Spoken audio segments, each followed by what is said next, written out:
Welcome, friends, on this second episode of GST on FMCG sector in relation to discounts and incentives and claims. So, friends, in the first part, we have discussed section 15, subsection 3. We have discussed circular number 92 by 2019. We have discussed circular number 105 by 2019, which was later withdrawn. We have also seen the minute books and agenda of 37th GST Council meeting held on 20 September 2019. So friends, after that we have seen the impact of GST on various types of the discount. We have discussed buy one get one free offer or discount on buying more or other schemes before the original sale, basically pre-sale agreements. We have also discussed the volume and quantity or turnover discount. We have seen that unless there is a pre-existing agreement on the date of sale and corresponding ITS is reversed by the purchaser, the seller could not take the benefit of reduction of the output tax. So friends, in this regard, we may further mention that if these conditions are not satisfied, in that case, the seller would not be able to issue the GST credit note, and in that case he will issue the commercial credit note. If the commercial credit note is issued, in that case the seller would not be required to reduce his output tax, nor the purchaser is required to reverse his input tax credit. So friends, after that we discussed the taxability of various incentives such as window display, supply of manpower, exhibition, sale promotion. All these activities or all these services rendered by the retailer or the wholesaler to the manufacturer. In all these cases, we have discussed that these are subject to GST. Friends, now the basic discussion for the second part would be secondary discount or incentive or claim or amount. Before that, let me further say that it is also true that short recoveries or post issuance invoice settlement cannot be considered as a discount. Supposing मैंने 1 लाख का bill raise करा और बाद में party कहती है मैं 1 लाख की बजाय 10,000 कम करके 90,000 देंगे. In that case, this 10,000 cannot be treated as a discount, nor the bad debts can be treated as a discount. So friends, coming to the secondary discount or incentive, friends, in this regard, let us take the illustration given in circular number 92. And what is that illustration? It says that if A supplies 1000 packet of biscuits to B at rupees 10, and afterward A says that and asks the B to sell it at 9 rupees per packet, and A subsequently issues the credit note of rupees 1 per packet to B and reimburses B for 1 rupees. In that case, since GST credit note cannot be issued, A can issue the commercial credit note. Let us take the another illustration. Supposing Apple का case ले लीजिए. Apple के case में क्या हुआ है कि मान लीजिए Apple अभी तक iPhone 8 चल रहा था, उसके बाद iPhone 10 रिलीज करते हैं और इनके जो मास्टर डिस्ट्रीब्यूटर इंडिया में वो बोलते हैं रिटेलर को कि आप iPhone 8 को टू लिक्विडेट द स्टॉक 20,000 रुपये डिस्काउंट पे बेच दीजिए, जो कि बाद में हम आपको रिम्बर्स कर देंगे. In that case the retailer would get part of the consideration from the customer and part of the consideration from the preceding supplier or the manufacturer. So what is the status of this additional consideration received from the manufacturer? So far as the consideration received from the customer, we are aware that it is taxable. The main question arises whether this additional consideration received by the retailer from the manufacturer would be subject to GST. Friends, so far as circular number 92 by 2019, it was not discussed.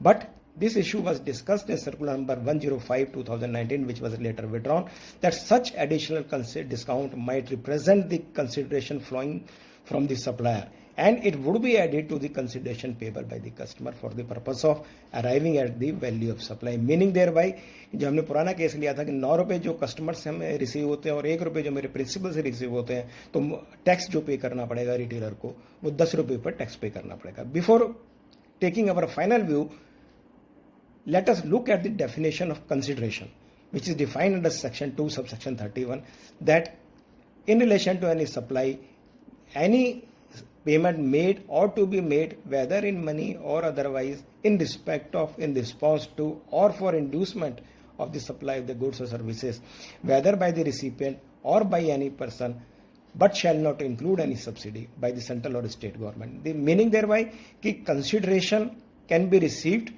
either in the money form or in any other form whether by the recipient or by the recipient. तो क्या section 231 जो हमें consideration principal से receive हो रही है वहां पर हिट करता है? अगर आप वर्बटम देखेंगे तो यस इट फॉल्स, लेकिन before taking the conclusion let us look into the definition of subsidy. यहां पर जो subsidy received by the central state government है वो एक्सक्लूड करेगा. तो what is the meaning of the subsidy? Subsidy generally means a sum of money granted to help an industry to keep the price of a business or service at a low. So in that case कि अगर subsidy कहीं और से मिलती है तो वो subsidy अगर प्राइवेट से मिलती है तो वो टैक्सेबल होगी, अगर सेंट्रल गवर्नमेंट स्टेट गवर्नमेंट से मिलती है तो ये प्राइस सेल प्राइस में एडेड नहीं होगी. ये पुराने केसेस में जैसे हम एग्जांपल ले लेते हैं कि गवर्नमेंट कहती थी कि आप शुगर को आप 30 रुपये में बेचिए और शुगर का प्राइस मान लीजिए 40 रुपये, 10 रुपये में आपको रिम्बर्स कर लेंगे. This was the levy sugar. पहले केसेस चलते थे, 70 में भी ऐसे एग्जाम्पल हुआ करते थे. तो गवर्नमेंट तो जनरली देती है, लेकिन प्राइवेट के केसेस में क्या होगा? तो फ्रेंड्स यहां पर बड़ा इंपॉर्टेंट पॉइंट ये आ जाता है कि whether this consideration received from the customer would be subject to whether consideration received other than from the customer would be subject to GST. इसमें एक और चीज भी हम ऐड कर लेते हैं फ्रेंड्स कि सपोजिंग प्रिंसिपल बोलते हैं, मैन्युफैक्चरर बोलते हैं कि मैं आपको claim amount in the form of money ना दे करके in the form of goods दूंगा. फॉर एग्जाम्पल आप 2 पीस के साथ 1 पीस फ्री दीजिए और 1 पीस मैं आपको बाद में रिम्बर्स कर दूंगा. तो यहां पर जो अमाउंट जो रिसीव हो रहा है रिटेल ट्रेडर को वो बेसिकली मनी के फॉर्म में ना आकर के गुड्स के फॉर्म में आता है. तो यहां पर हमने कंसिडरेशन की डेफिनेशन में देखा कंसिडरेशन इंक्लूड्स मनी और even non monetary value of the goods. तो इस केस में अगर मुझे पीसीस में मिल रहा है, अगर मान लीजिए गुड्स के शेप में अगर क्लेम अमाउंट मिल रहा है तो वो भी कंसिडरेशन की डेफिनेशन में कवर होगा. इसके बाद एक केरला हाई कोर्ट की जजमेंट आई थी सीमेंट हाउस में.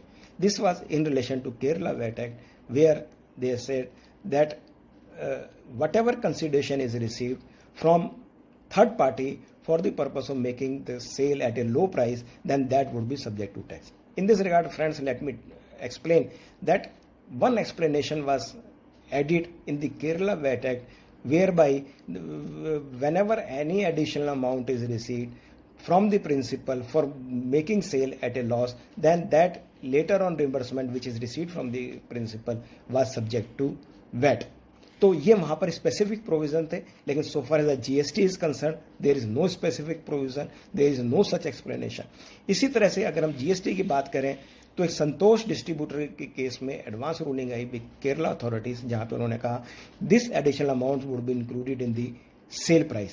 पर फ्रेंड्स देखें कि ये अगेन केरला की है. Kerala earlier because these authorities, particularly the state authorities, might have worked under the Kerala VAT Act and might be biased because of the erstwhile provisions under the Kerala VAT Act. Let us look at the agenda circular. Agenda circular क्या कहते हैं? Agenda circular में जो इन्होंने 37 GST council meeting में agenda circular था, propose circular, उसमें लिखा था कि इफ द रिएम्बर्समेंट और payment for inducement of supply is received from any other person other than the customer, it shall form part of the consideration for the purpose of value of supply in view of the definition of consideration in section 2 subsection 31 of the CG. So far as our view is concerned, in my view, the third party consideration must be divided into 2 parts, where the consideration is received from the immediate supplier or the manufacturer and consideration is received from third party. Let us take the illustration. Supposing I am the supplier, I am the trader of the mobile phone, and Airtel asks me to supply mobile phone at rupees 8,000 instead of 10,000 with the condition that I will have to supply the Airtel SIM card along with the mobile phone. In that circumstances, 2000 would be reimbursed by Airtel. In this case, what would happen? I will receive 8,000 from the customer and 2,000 from the Airtel. In that case, this is third party consideration, and we may say then whenever third party consideration is received, it would be taxable. But when the consideration is received from the immediate supplier or the manufacturer, then this is something else. It depends certainly upon various factors such as market conditions, season, new product. Manufacturer has to offer certain discounts to clear the stock with him or the distributor or the retailer. So this is basically something different. We have to look into the entire supply chain from the manufacturer till the retailer at a single point. Otherwise, it will be very, very difficult, because if these provisions are implied, in that case this will further harass the small retailers itself, because he has to comply various law and pay tax.